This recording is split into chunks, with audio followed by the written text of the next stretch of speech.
पुरमथन पुण्यकोटि पुञ्जित कविलोक सूक्तिरसधाटी मनसि मम कामकोटि विहरतु करुणा विपाक परिपाटी।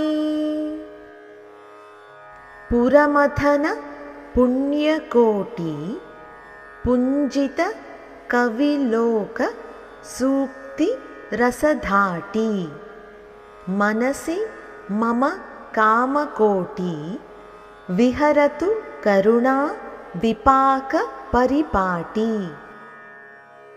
పురమథనుడు అయిన శివుని అసంఖ్యాకమైన పుణ్యాల ఫలితమై మహాకవుల దివ్య సూక్తుల సారమై సృష్టికి మూలమైన కరుణా పరిణామ సంప్రదాయమై మూర్తీభవించిన కరుణారసామృతమై కామకోటి పీఠమునందు వెలసిన ఓ కామాక్షి, నీవు నా మనస్సులో ఎల్లప్పుడూ విహరిస్తూ ఉండుగాక. ఇప్పుడు మరొక్కసారి శ్లోకాన్ని చదువుకుందాం. పురమథన పుణ్యకోటి పుంజిత కవిలోక సూక్తిరసధాటీ మనసి మమ కామకోటి విహరతు కరుణా విపాక పరిపాటీ.